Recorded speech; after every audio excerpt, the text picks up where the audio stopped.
제가 대학교 때요, 이스라엘을 한번 여행한 적이 있거든요. 그곳에 계시는 선교사님 댁에 제가 머물렀어요.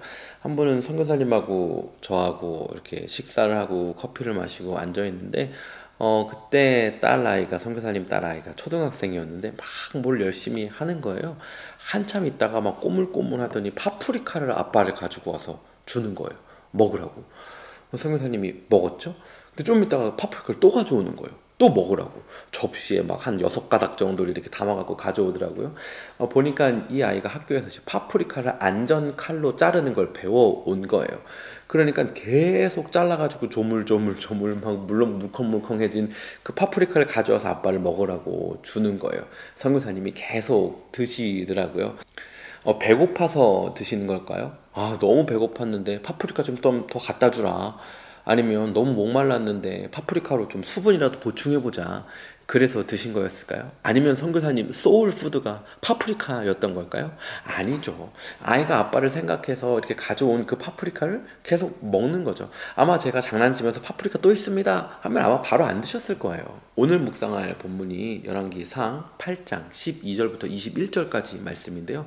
솔로몬이 성전 건축을 마치고 이제 언약궤 그 법궤를 거기에 옮기는 그 모든 작업을 끝내고 하나님의 임재가 거기 있게 되고 솔로몬이 이스라엘 백성들을 축복하고 하나님을 높여드리는 장면이 바로 오늘 본문이거든요. 요즘 미국이나 한국이나 집 사는 것이 하늘의 별 따기인데요. 하나님도 마찬가지로 집이 없으셔서 솔로몬 좀 빨리 좀 성전 좀 지어라. 다윗 때부터 왜 이렇게 좀 더디니? 빨리빨리 지어줘라. 이제야 지었어? 내가 와서 좀 지낼게. 아니면 너무 집이 좁은 공간, 단칸방 같은 곳이어서 야, 이제 좀 크게 지었니? 성막은 너무 좁았어. 성전 되니까 좀 내가 살겠다. 뭐 이런 걸까요? 아니죠. 하나님이 거하실 집이 필요했던 것이 아니죠. 오늘 본문을 묵상하시면 역시나 동일하게 하나님의 이름 둘 곳을 지었다라고 말하고 있고 언약궤를 넣기 위한 처소를 지었다라고 분명하게 말하고 있습니다. 하나님이 여기서 보시고 받으시는 것은 하나님의 성전을 짓겠다라는 다윗의 그 마음, 하나님을 위하는 그 마음인 것이고 그 다윗의 마음과 약속을 이어 성전을 지어가고 있는 솔로몬의 마음을 보시는 거죠. 선교사님이 파프리카를 먹는 이유는 그 딸의 마음 때문인 거죠. 여러분, 오늘 본문에 보면요, 이 모든 성전 건축 앞에 이야기했던 것처럼 솔로몬이 한 건데 어쩌면 더 전문가들이 진행한 건데요, 오늘 성경은 분명하게 하나님께서 이 일을 마치셨다라고 말씀하고 있습니다. 그러니까요, 이건 역시 마찬가지로 우리는 그거 누가 해낸 거야? 누가 완성한 거야? 누구의 업적이야?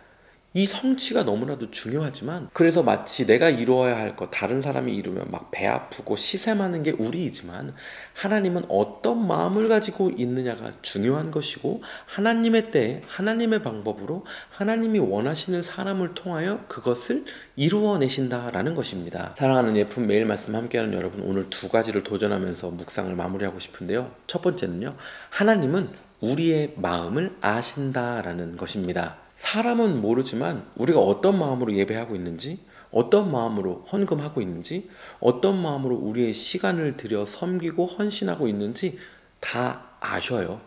우리 예배할 때요, 하나님이 받으시기에 합당한 우리의 마음을 담은 예배를 드리면 좋겠고요. 반대로 허영과 허례허식만 남아있는 것들을 좀 돌아보고 제거하는 우리가 되면 너무나도 좋겠습니다. 두 번째는요, 방금 말씀드린 거에 정반대인데요. 사람들은요, 우리의 마음을 몰라요. 하나님만 아신다니까요. 그러니까요, 우리가 이렇게 열심히 수고하고 애썼는데 성취가 일어나지 않았을 때 사람들이 넌 아무것도 한 게 없어. 넌 왜 늘 그런 모양이야? 왜 그런 모습이야? 그러니까 이룰 수가 없지. 하는 그런 시선과 말과 비판들, 비난들, 우리 거기에 마음 뺏기고 흔들리지 말아요. 우리의 마음이 진심이라면 그 마음 하나님이 받으신 것입니다. 또 마찬가지로 우리도 누군가의 겉모습, 그들의 삶이 드러내는 인생의 결과와 성취를 보고 그들을 판단하고 비난하고 비판하지 않았으면 좋겠습니다. 왜냐하면 그들의 마음을 우리는 못 봐요. 하지만 하나님은 보시거든요. 여러분 한번 생각해 보세요. 오늘 솔로몬이 누리는 이 영광, 다윗이 왜 누리고 싶지 않았겠어요?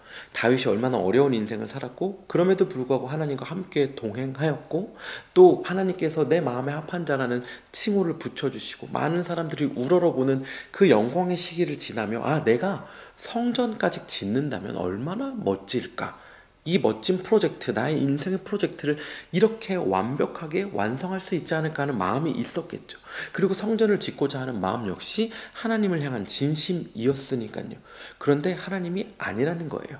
여러분, 웬만한 사람이면 이것을 포기하는 것이 쉽지 않습니다. 좋은 마음에서 시작했지만 왜요? 왜 안 되는 거예요? 제가 마치고 싶습니다. 이런 마음이 당연히 올라오죠. 그런데 다윗에게는요, 그것보다 중요한 것이, 제사보다 중요한 것이 하나님께 순종하는 것입니다. 하나님의 때에 하나님의 방법으로 하나님이 원하시는 사람을 통하여 이루어지는 것이 다윗에게는 훨씬 더 중요한 것이고, 이러한 마음을 보시고 하나님은 내 마음에 합한 사람이라고 말씀하시는 거죠.